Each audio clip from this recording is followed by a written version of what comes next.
একটা বালক ভীষণ হতাশাগ্রস্ত ডিপ্রেশনে ভুগছিল। সে নিজের জীবনকে মূল্যহীন ভেবে একজন মনীষীর শরণাপন্ন হয়। বালকটি মনীষীর কাছে গিয়ে মনীষীকে বলে, জনাব, দেখেন তো আমার ভাগ্য এতটা খারাপ কেন? আমি কোনো কাজে সফলতা দেখা পাই না। আমার জীবন কি একদম বৃথা? জ্ঞানী মনীষী ব্যক্তি তখন বলে, আগে একটা কাজ করে এসো, তারপর আমি তোমার জীবন সম্পর্কে বলবো। মনীষী তখন বালকটির হাতে একটা রত্ন পাথর দিয়ে বলে, সারাদিন বাজারে ঘুরে এই জিনিসটার দাম যাচাই করবে, কিন্তু বিক্রি করবে না। বালকটি মনীষীর দেওয়া রত্ন পাথরটি নিয়ে বেরিয়ে পড়ে। প্রথমে সে যায় একটি কামারের দোকানে পাথরটি বিক্রি করার জন্য। কামার পাথরটিকে দাম করা তো অনেক দূরের কথা, বালকটিকে পাগল বলে, গালাগালি করে, মারার জন্য তাড়া পর্যন্ত করে। বালকটি মনে মনে বলে, মনীষী কি আমাকে মার খাওয়ার জন্য পাঠিয়েছে? পরক্ষণে আবার বালকটি ভাবে, আমার জীবন তো এমনিতেই বৃথা, দেখা যাক কি হয়। বালকটি এবার একটা সবজি দোকানে যায় পাথরটি বিক্রি করার জন্য। সবজি বিক্রেতা পাথরটির পরিবর্তে বালককে কিছু সবজি দিতে চায়।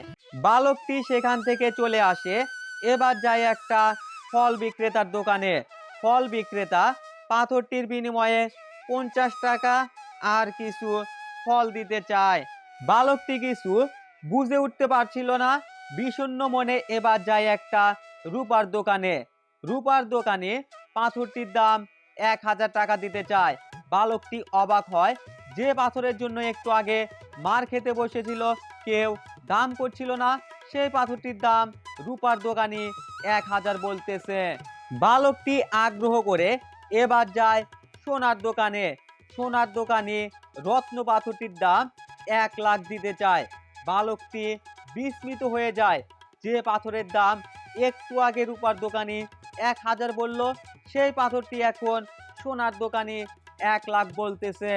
বালকটি অনেক কৌতূহল নিয়ে এবার যায় রত্ন ব্যবসায়ীর কাছে রত্ন পাথরটি বিক্রি করার জন্য। রত্ন ব্যবসায়ী পাথরটিকে দেখে বিস্মিত অবাক হয়ে বালকটিকে বলে, বাবা, এই রত্ন পাথর কেনার সামর্থ্য আমার নেই, কম করে হলেও এই রত্ন পাথরের দাম 100 কোটি হবে, এত টাকা আমার কাছে নেই। সারাদিন ঘুরে বালকটি সন্ধ্যাবেলা আবার মনীষীর কাছে যায়। বালকটির সাথে ঘটে যাওয়া সব ঘটনা মনীষীকে খুলে বলে। জবাবে জ্ঞানী মনীষীর উত্তরটা ছিল এমন, তুমি যখন কামারের দোকানে যাও, পাথরটির তখন কোনো মূল্য ছিল না, বরং তোমাকে মারতে এসেছিল। তুমি যখন সবজি বিক্রেতার কাছে যাও, সবজি বিক্রেতা তোমাকে কিছু সবজি দিতে চেয়েছিল। তুমি যখন ফল বিক্রেতার কাছে যাও, ফল বিক্রেতা পাথরটির বিনিময়ে 50 টাকা সাথে কিছু ফল দিতে চেয়েছিল। অনুরূপভাবে রূপার দোকানি পাথরটির বিনিময়ে 1000 টাকা দিতে চেয়েছিল, সোনার দোকানি 1 লাখ টাকা দিতে চেয়েছিল।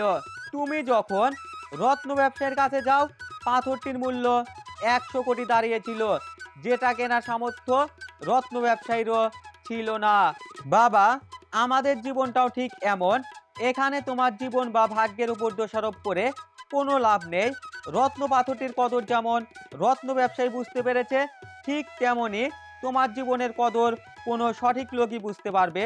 তোমাকে শুধু কষ্ট করে সেই সঠিক লোকটাকে খুঁজে বের করতে হবে, তখনই তোমার জীবনের সঠিক মূল্য পাবে।